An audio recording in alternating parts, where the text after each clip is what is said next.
കാലമൊക്കെ ഒരുപാട് മാറി. അധ്യാപകനൊപ്പം നിൽക്കാൻ സംസാരിക്കാനൊക്കെ പേടിച്ച് നിന്നിരുന്ന സാഹചര്യമല്ല ഇന്നുള്ളത്. ഇന്ന് കുട്ടികൾക്കും അധ്യാപകർക്കും ഇടയിൽ വലിയ മസിൽ പിടുത്തമോ കാർക്കശ്യമോ ഒന്നുമില്ല. അത്തരത്തിൽ IIT റോപ്പാറിലെ ബിരുദദാന ചടങ്ങിൽ നിന്നുള്ള ഹൃദയസ്പർശിയായ ഒരു വീഡിയോ ഇപ്പോൾ തരംഗമായി മാറിയിരിക്കുകയാണ് സോഷ്യൽ മീഡിയയിൽ. ശരിക്കും നമ്മളൊക്കെ പഠിക്കുന്ന കാലത്ത് കണ്ണടയ്ക്കുള്ളിലൂടെ കണ്ണുരുട്ടി നോക്കി പേടിപ്പിച്ച് ചൂരലും കൊണ്ട് ക്ലാസ്സിലേക്ക് വന്നിരുന്ന ടീച്ചർമാരൊക്കെ ആയിരുന്നു. ആ കാലമൊക്കെ ഇപ്പം മാറി. എന്നാലും നമുക്ക് ഫ്രണ്ട്ലി ആയിട്ടുള്ള കുറേ ടീച്ചർമാരൊക്കെ ഉണ്ടായിരുന്നു കേട്ടോ. വിരലിൽ എണ്ണാവുന്നവർ മാത്രമേ ഉണ്ടായിരുന്നുള്ളൂ. ബാക്കിയുള്ളവർ വരുന്നു, പഠിപ്പിച്ചു പോരുന്നു, കുറച്ച് ദേഷ്യത്തിൽ. അന്നത്തെ ഒരു കാലം അത് തന്നെയായിരുന്നു. പക്ഷെ ഇപ്പോൾ പഠനത്തിന്റെ രീതിയൊക്കെ മാറി. എല്ലാവരും വളരെ ഫ്രണ്ട്ലി ആയിട്ടാണ് പഠിപ്പിക്കുന്നത്. ഇപ്പോൾ അവിടെ തന്നെ പ്രൊഫസറെ കണ്ടാൽ പൂക്കിയൊക്കെ ആയി വളരെ ഹാപ്പിയായി കുട്ടികളോടൊപ്പം ചിൽ മൂഡിലാണല്ലേ. അതെ, ജീവിതത്തിൽ ഒരിക്കലെങ്കിലും ഇതുപോലൊരു അധ്യാപകന്റെ ജീവിതത്തിൽ നമ്മൾ കണ്ടുമുട്ടിയിരുന്നെങ്കിൽ എന്നായിരുന്നു ഏറ്റവും കൂടുതൽ ആ വീഡിയോയ്ക്ക് ഇടയിൽ വന്ന കമന്റുകളൊക്കെ കേട്ടോ. ഈ ഒരു കോൺവെക്കേഷന്റെ സെറമണിയിലേക്ക് എത്തി നിൽക്കുകയാണ് IIT റോപ്പർ, പഞ്ചാബിലുള്ള IIT റോപ്പറിലെ ഈ പറഞ്ഞ പോലെ കോൺവെക്കേഷൻ സെറമണിയുടെ ദൃശ്യങ്ങളാണ് നമ്മൾ കണ്ടത്. എത്ര മനോഹരമായ ദൃശ്യങ്ങളാണല്ലോ. അങ്ങനെ കുട്ടികളെല്ലാം പഠിച്ച് അവരുടെ ഡിഗ്രി സർട്ടിഫിക്കറ്റ് മേടിക്കാൻ വേണ്ടി അവർ കാത്തിരിക്കുകയാണ്. അപ്പോൾ ഈ പറയുന്ന പോലെ നമ്മുടെ പഠിപ്പിച്ച അധ്യാപകരെല്ലാം അവിടെ സ്റ്റേജിൽ നമ്മളെ കാത്തിരിക്കുന്നു. കുട്ടികളെല്ലാം താഴെ കൊട്ടൊക്കെ ഇട്ട് അവരും വെയിറ്റ് ചെയ്യുകയാണ്. അവരുടെ ജീവിതത്തിലെ ഏറ്റവും പ്രഷ്യസ് ആയിട്ടുള്ള മൊമെന്റ്സ് ആണ്.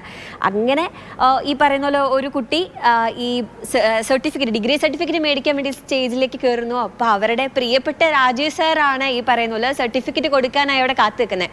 അങ്ങനെ സാറ് സർട്ടിഫിക്കറ്റ് ഇങ്ങനെ കൈമാറുമ്പോൾ നമുക്ക് ആ ദൃശ്യങ്ങൾ കാണാം. ആള് പതുക്കെ പോക്കറ്റിൽ നിന്ന് ഒരു സൺഗ്ലാസ് എടുത്തിട്ട്, സർ ഞാൻ ഈ സൺഗ്ലാസ് ഒന്ന് വെച്ചോട്ടെ എന്ന് ചോദിക്കുക അധ്യാപകൻ്റെ അടുത്ത്. അപ്പോൾ തന്നെ അധ്യാപകൻ പറയുന്നത് വെച്ചോളൂ എന്ന് പറയണം. അപ്പോൾ ആദ്യം ഈ പറയുന്ന പോലെ ആ കുട്ടി സൺഗ്ലാസ് എടുത്ത് വെക്കുന്നു, അവർ ഫോട്ടോ എടുക്കുന്നു. അതിനുശേഷം തിരിച്ചു വെക്കണം, സാറിനും കൂടെ ഞാനൊരു സൺഗ്ലാസ് എടുത്തിട്ട് ഫോട്ടോ, നമുക്ക് ഒരു ഫോട്ടോ കൂടി എടുത്താലോ എന്ന് ചോദിക്കുമ്പോൾ സാർ ഭയങ്കര കൂളായിട്ട് സാർ വെച്ചിരിക്കുന്ന ഗ്ലാസ് എടുത്ത് മാറ്റി ഈ സ്റ്റുഡൻറ്റിൻ്റെ കയ്യിൽ നിന്ന് ഒരു സൺഗ്ലാസ് കൂടെ മേടിക്കുന്ന ദൃശ്യങ്ങൾ അത് രസമാണ് കാണാൻ. ശരിക്കും പറഞ്ഞു കഴിഞ്ഞാൽ അവിടെയുള്ള സദസ്സിലെ കയ്യടി കൂടെ കേൾക്കണം. ഗംഭീരമാണ് കേട്ടോ. അവിടെ കൊണ്ട് തീരുന്നില്ല, വേറൊരു ദൃശ്യം കൂടെ കാണുന്നുണ്ട്. ആ ഒരു സ്റ്റുഡൻറ്റ് പോയതിനു ശേഷം വേറൊരു സ്റ്റുഡൻറ്റ് കൂടെ വരുന്നുണ്ട്. അപ്പോൾ ഇതുപോലൊക്കെ അവരോരോ ഇങ്ങനെ സിമ്പിൾസ് ഒക്കെ കൊടുത്ത് കുറച്ചുകൂടെ ആഹ്ലാദമായിട്ട് ഈ ഒരു ദിവസം ആക്കാനായിട്ട് നോക്കുന്നൊക്കെ ഉണ്ട്. നമുക്കിത് കാണുമ്പോൾ താഴെ ആളുകൾ പറയുന്നുണ്ട്, എത്ര കൂളായിട്ടുള്ള ടീച്ചറാണല്ലേ, ഒരു പൂക്കി ടീച്ചറാണ് എന്നുള്ള രീതിയിലൊക്കെ പറയുന്നുണ്ട്.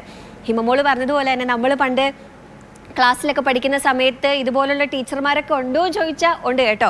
എൻ്റെ മനസ്സിലേക്ക് ഞാനിങ്ങനെ ഓർക്കുമായിരുന്നു, പണ്ട് സ്കൂളിൽ പഠിക്കുന്ന സമയത്ത് ഈ ലാസ്റ്റ് ബെല്ലടിക്കും. വന്ന് 10 മണിയാകുമ്പോൾ ക്ലാസ് തുടങ്ങും. അപ്പോൾ 9:30 തൊട്ട് നമ്മൾ ക്ലാസ്സിൽ കയറണം.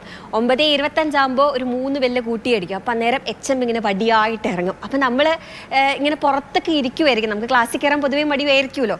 അപ്പോൾ നമ്മളിങ്ങനെ നിൽക്കുന്ന സമയത്ത് നമ്മളെ അന്വേഷിച്ച് ചൂരുവടിയായിട്ട് ഇങ്ങനെ വരും. നല്ല കൊട്ടും തരുമായിരുന്നു. അതുപോലെ അടിക്കും. അങ്ങനെയുള്ളൊരു ടീച്ചറും ഉണ്ട് കേട്ടോ. പിന്നെ അത് കൂടാതെ തന്നെ ഞാൻ ഓർക്കുന്നുണ്ട്, ഞാൻ ആദ്യമായിട്ട് 7ാം ക്ലാസ് വരെ പഠിച്ച സ്കൂളിൽ നിന്ന് അവിടുന്ന് പിരിഞ്ഞു പോകുന്ന സമയത്ത് പോവരെന്ന് പറഞ്ഞ് കെട്ടിപ്പിടിച്ച് ഉമ്മ തന്ന ഒരു ടീച്ചർ എൻ്റെ ജീവിതത്തിൽ ഉണ്ടായിട്ടുണ്ട്.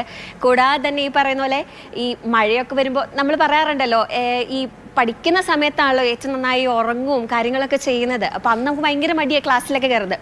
അങ്ങനെ ഭയങ്കര കഷ്ടപ്പെട്ടിട്ട് ഇംഗ്ലീഷ് ലിറ്ററേച്ചറൊക്കെ പഠിക്കുന്ന സമയത്ത് ഇങ്ങനെ ക്ലാസ്സിൽ കയറുന്നത്.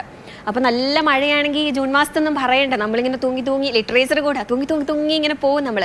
അപ്പോൾ അന്നേരം ഞങ്ങളെന്ന് പഠിപ്പിച്ചുകൊണ്ടിരുന്ന ഇതുപോലെ തന്നെ നല്ല പ്രായ ഒരു സാറാണ്. അപ്പോൾ സാർ ഇങ്ങനെ വന്നിട്ട് ഇതുപോലെ തന്നെ പറയും, ഞങ്ങളിങ്ങനെ പറയും സാറിൻ്റെ അടുത്ത്, സാറിനെ എല്ലാവർക്കും പേടിയാ PT സാറിനാണ് വിളിക്കുക. അപ്പോൾ സാറ് കണ്ടിന്യൂസ് ആയിട്ട് ഒരു 4 മണിക്കൂറൊക്കെ അങ്ങ് ക്ലാസ് എടുത്ത് പോകും. അപ്പോൾ ഇത് ഓർക്കുമ്പോൾ തന്നെ നമുക്ക് പേടിയാണ്. സാറായതുകൊണ്ട് ടീച്ചർമാർ ക്ലാസ് കൊടുക്കുകയും ചെയ്യും. സാർ ഇങ്ങനെ കഥ പറഞ്ഞ് തുടങ്ങി രസമാണ് സാറിൻ്റെ ക്ലാസ്സൊക്കെ, നമ്മുടെ അടുത്ത് വന്നിരുന്നൊക്കെ പറയും. പക്ഷെ നമ്മളിങ്ങനെ ഉറങ്ങിപ്പോവും. അപ്പം അന്നേരം ഉറങ്ങിപ്പോകുന്ന സമയത്ത് ഉറങ്ങി വീഴുന്ന കാണുമ്പോൾ സാർ ചോദിക്കും, മഴയാണെന്ന് അറിയാം, ഉറക്കം നമുക്കും അതേ ഓർത്തെടുക്കാൻ നമ്മുടെ പ്രിയപ്പെട്ട അധ്യാപിക എന്ന പേരിൽ ഒരാളെങ്കിലും എന്തായാലും ഉണ്ടായിരിക്കും എന്ന കാര്യത്തിൽ യാതൊരു സംശയവുമില്ല. നമുക്ക് പ്രിയപ്പെട്ടതായിട്ട് ഒരു അധ്യാപകൻ, ഇതുപോലെ സ്നേഹമുള്ള ഒരാൾ എന്നും നമ്മുടെ ജീവിതത്തിൽ ഉണ്ടാകും. അന്നും അതേ സ്നേഹമുള്ളവരും നമ്മളോടൊപ്പം സൗഹാർദ്ദപരമായി ഇടപെട്ടിരുന്ന ഒരുപാട് അധ്യാപകരുണ്ട്. കർക്കശക്കാരും ഉണ്ടായിരുന്നു. കർക്കശക്കാർ ആയ അധ്യാപകർ മോശക്കാരാണെന്നൊന്നും അല്ലാട്ടോ പറയുന്നത്. അവർ വളരെ നന്നായി നമ്മളെ പഠിപ്പിച്ചിരുന്ന, നന്നായി സ്നേഹിച്ചിരുന്ന അധ്യാപകരാണ്. പക്ഷെ അന്നത്തെ ഒരു പഠന രീതി ആ രീതിയിലായിരുന്നു. ഇപ്പോൾ മാറുന്ന കാലത്തിനനുസരിച്ച് അധ്യാപകർ മാറി, കുട്ടികളോട് കുറച്ചുകൂടി ഫ്രണ്ട്ലി ആയതെന്നാണ് ഇപ്പോഴത്തെ എല്ലാ കാര്യങ്ങളും. പഠിപ്പിക്കലാണെങ്കിലും അവരുടെ വിശേഷങ്ങൾ ചോദിച്ചറിയലാണെങ്കിലും അവരുടെ സങ്കടങ്ങൾ മനസ്സിലാക്കലാണെങ്കിലും അങ്ങനെയെല്ലാം ഈ രീതി തന്നെയാണ് തുടർന്നു പോകേണ്ടതും. ശരി അഞ്ജലി.